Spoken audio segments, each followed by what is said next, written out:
Alright, so boom, y'all know what we got today, man. It's the list of the top 5 power forwards. Ignore that big fat crater on my forehead, okay? My skin be hating on me. I get a haircut and then my skin decides to hate on me. It's fine. It's fine. Anyways, top 5 players at every position. We're now on power forwards. Now, y'all know this list includes my criteria. Can I speak? Like, can I please? Like, am I having a stroke?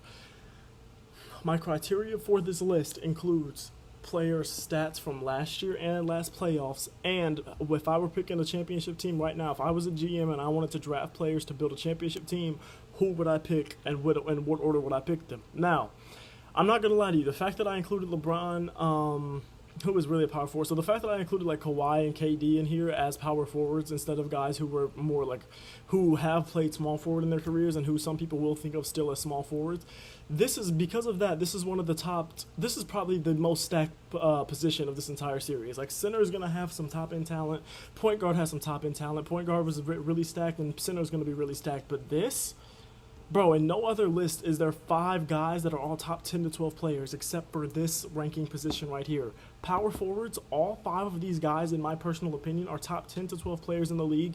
And I'm going to tell you right now, I don't even have Cat, Zion, Siakam, or Paolo Banchero on here, because this list in this position is literally just so stacked. So I'm going to start it off with Mr. Old Man, his little old self, LeBron James.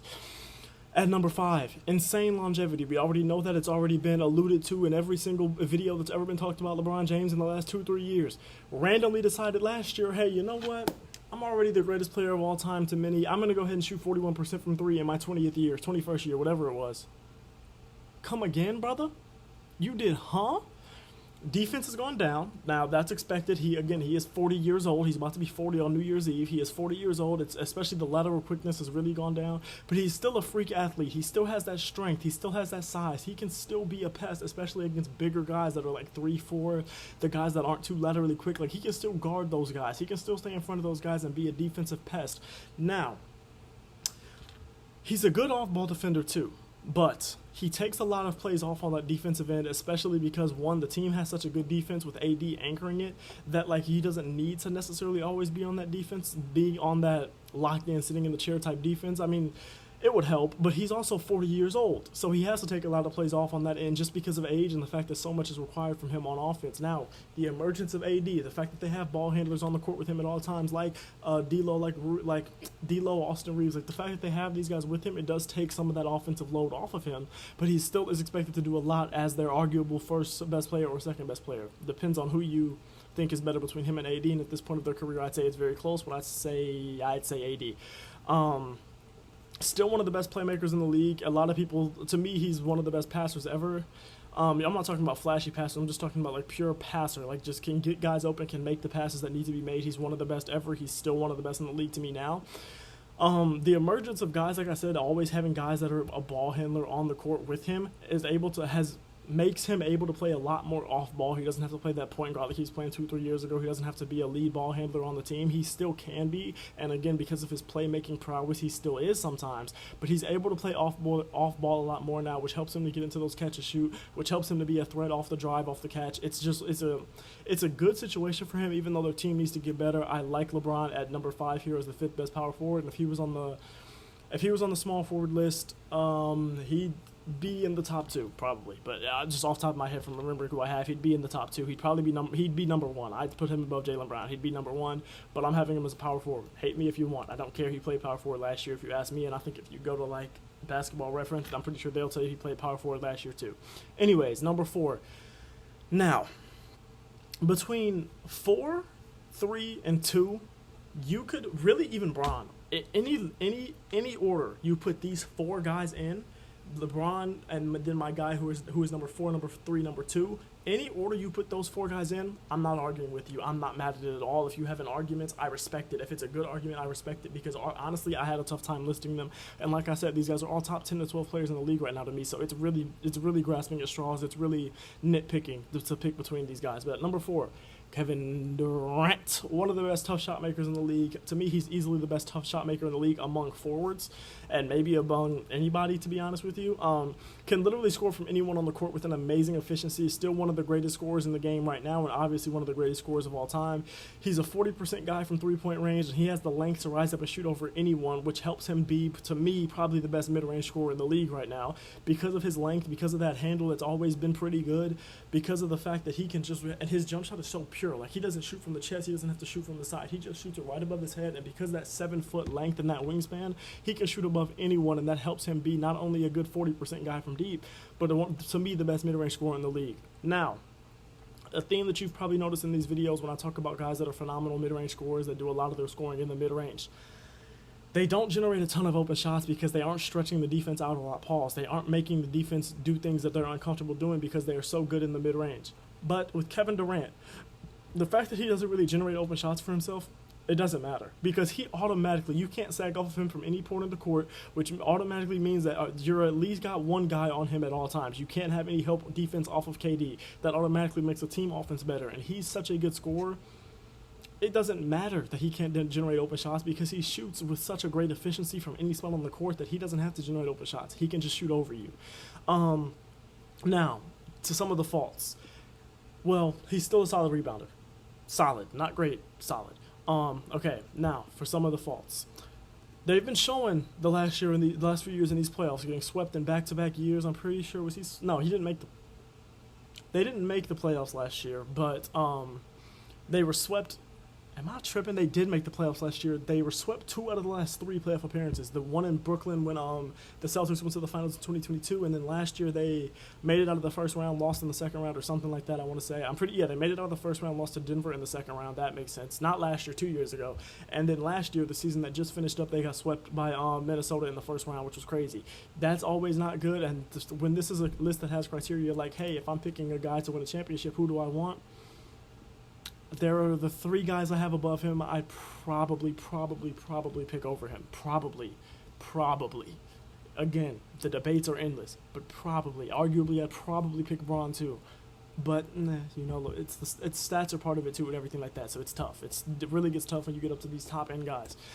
Another bad thing, he's not a great playmaker. He averages, I think, a little over 5 assists and over 3 turnovers per game. Not a great playmaker, and he doesn't get to the line as much as he used to because, at a certain point of his career, he was averaging 10 free throw attempts a game. Now it's down to 5. It's mostly because he doesn't slash as much as he used to, but when he gets to that free throw line, it's almost a guaranteed bucket every single time.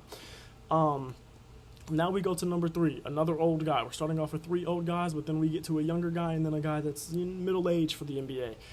Number 3, Kawhi Leonard. He's simply not healthy consistently enough for me to put him above the guy I have at number 2. But if you want to put him above number 2, that's fine with me because when he is at his best, he's number 2 to me. There's one guy, power forward, that is above everyone else, but when he is at his best, when Kawhi is fully healthy, when he's really locked into a game, to me, he's the second best power forward in the league. Now, he can score from anywhere on the court, kind of not like Kevin Durant, but he's really efficient when shooting from anywhere on the court like Kevin Durant is. He can score from anywhere on the court, mid-range, it doesn't matter. 3-pointer, he doesn't matter. Now, he's not going to be a guy that's going to take a ton of pull-up threes or anything like that, but he's going to shoot some threes a game. He's going to get you 2 to 3. He's going to get you probably 3-ish attempts a game, probably, if I had to guess, if I'm remembering correctly, I think. So he's going to shoot you a solid amount of threes, especially coming from a guy that now where he's going to not have PG there anymore, he's going to probably be forced to take even some more. Now, again, he's a 40% three-point shooter. I'm pretty sure I already said that. And to me, he's probably the second best mid-range scorer on this list, to me. It's KD's 1, and then I think he's probably 2. Now, Kawhi for years and years and years, and probably the best two-way player of all time for at least for guys that aren't centers. I would say Hakeem is probably the best two-way player of all time, but he's a center, so I'm going to say for anyone that's not a big man, Kawhi Leonard to me is the best two-way player of all time. But now, the defense isn't what it used to be. He's not as quick as he once was. He can't lock down any position like he once could, but he's super strong. He's got a super strong trunk, his lower legs, that trunk, super strong. Against the 3, 4, or 5, he has the combination of length and strength and still is quick enough to guard those guys. I just wouldn't feel comfortable putting him on a lead ball handler, a lead 2 guard like you have in the past, and that's part of the reason I think his defense has just declined. Again, he's old. injuries, like we know Kawhi Leonard has been injured his whole career basically, so injuries have definitely hurt that. So that sucks to see, but he's so good when he's at his best that it's still good enough for him to be number 2. But I'm not going to put him at number 2 because he's not at his best often enough and in the most clutch times, like when it comes to the playoffs. Last year he played, 70-something games, I think, 72, maybe, or 60-something games, something like that. But what happened in the playoffs? Wasn't there when you needed him. He's still athletic enough to get up and dunk on someone, but he's not going to be a guy that's going to try it very often. He's not going to be a guy that's going to get you a ton of slashing points at all, which is fine. You know what I'm saying? He's old. We don't really need it, but he's such a good scorer that it doesn't really matter at the same time. Now at number 2, this might be a hot topic because some people would definitely put Kawhi. Some people might even put Tatum at 5 on this list because this is Jason Tatum, by the way. Some of y'all might even put him at 5 on this list, and again, I wouldn't be super mad at it. I think it's very, very, very, very close between him and Kawhi, but like I said, Kawhi's not there enough for me to put him there. He's sometimes inconsistent, especially when his three-point shot isn't falling. It kind of seems like his game just isn't as good offensively, which isn't the case for a lot of other players. Like some players can still get their buckets when the 3 isn't falling. Like KD, if his 3's not falling, doesn't matter. He can go score from the mid-range. Whereas Tatum, he sometimes if his 3's not falling, he tries to force it too much and he tries to live and die by the 3. He isn't the scorer that guys like Luka, Giannis, KD, Embiid, Shea, some guys like that. He's not the scorer that those guys are, and some other guys too that I'm probably not even thinking about right now. He's not the type of scorer that they are, but he makes up on this for the defensive end.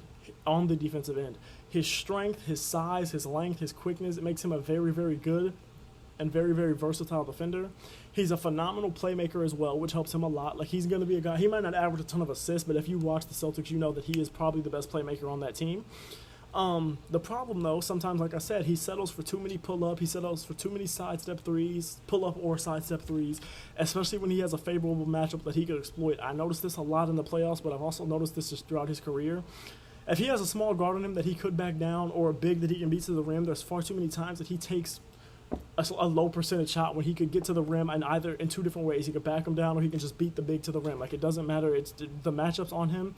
Sometimes you're just like Tatum. You're 6'8", you're 6'9", but you're also fast. Like, you can get to the rim past a big and you can back down a guard, and sometimes you just want to see him do that. Again, he's still young. He's still learning. He could still do that, but you know what I'm saying. I just wish he would do it more. He gets to the line a solid amount, and when he has it going from deep, he's almost unstoppable because you have to respect him out there, especially off the catch, and you can't leave anyone on that Boston team. So it's like you got to kind of guard him one-on-one, and you can't leave him at all, so you can't help. Because if he has it going from 3, he off a catch and shoot, GG's. And then if you try to get 2 on him or you try to get some help on him, guess what? He's a phenomenal playmaker. He's going to be fine. And he's always a threat to drive and finish at the rim off the catch, especially off the dribble. It doesn't even matter. Like, he can score from everywhere.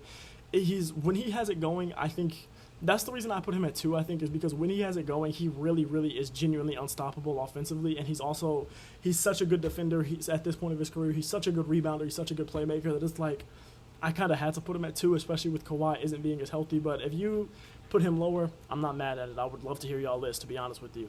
At number 1, I should not hear any type of debate at all. It's not even close. The gap between 1 and 2 is bigger than the gap between 2 and 3, 2 and 5. The gap between 2 and 5 is smaller than the gap between 1 and 2. Because number 1, the Milwaukee Bucks' very own Giannis Antetokounmpo. To me, second best player in the world and the best two-way big man in the world. Phenomenal slasher. He stopped settling for pull-up middies last year, and he just started putting his head down and getting back to the rim, which we saw him do for his MVP season, his finals MVP, like his DPO. Like, we saw him do this in Giannis' best season. He just puts his head down, gets to the rim. Y'all call it run and dunk. I don't care. Nobody can stop it. He's dominant. And I love that for him because it's like you don't need to settle for these pull-up middies. If you can hit them, hit them. If you can hit a catch and shoot midi, hit it. If you can hit a catch and shoot corner 3, hit it. But don't start settling for it because that's not your game. You're too much of a physical specimen to need to do that. And Giannis, to me, seems like one of those guys that just genuinely loves the sport, genuinely wants to win. He's a freak athlete. But the problems, and he's a freak athlete. He's a fantastic rebounder. He's a solid playmaker for his size, but his turnover numbers are a bit high simply because he does have a loose handle at times. He's a phenomenal rim protector. He's laterally quick, so he can keep up with guys that are smaller than him, but he's also just such a strong guy. He's such a phenomenal rim protector that he can really guard, I wouldn't say 1 through 5, but close to it. Like, he's one of the most versatile defenders on the planet to me. He doesn't add any type of spacing to the floor, but he's so good at scoring, and he's so good at scoring when he needs to. He's so good at adding rim pressure, paint pressure. He's so good at what he does that he really doesn't need to. And I think, to me, this year he unlocked a lot of his off-ball potential when playing alongside Dame, or last year, he unlocked a lot of his off-ball potential playing alongside Dame, and Dame didn't even have a great season. I think that Giannis two-man game with Dame, that should be even better next season. So we'll see Giannis playing off ball even more, and that is, I think, is going to be a big asset to their game. Because, like, what are you supposed to do when you have Dame hitting it from three and when you have Giannis that can literally go and dunk on anyone in the world at any time and can clamp you? I don't know what you're supposed to do. To me, there's one glaring flaw with his game, besides the fact that he doesn't have, like, shooting. There's one glaring flaw to his game, and I think it's a big one. He is not a good screener. He's far too big and he's far too strong to not be a good screener, but it's just like sometimes he looks way too eager to roll. Like there are times where you would wish he would use his body, he would use his frame, he would use his size to set a really good physical screen and absolutely kill someone on that screen, where he just doesn't do it, and he just like he barely makes contact with the guy because he wants to run, he wants to get to the rim, he wants to be on that roll so bad, like he wants to roll to the basket so badly that he's not setting a good screen, and I would love to see him really lock into just setting some great screens that would help get Dame open, and that would make that two-man game even more unstoppable. So yeah, that's my top 5 power forwards. I love y'all, I appreciate y'all, thank you for watching, and top 5 centers tomorrow. Yep.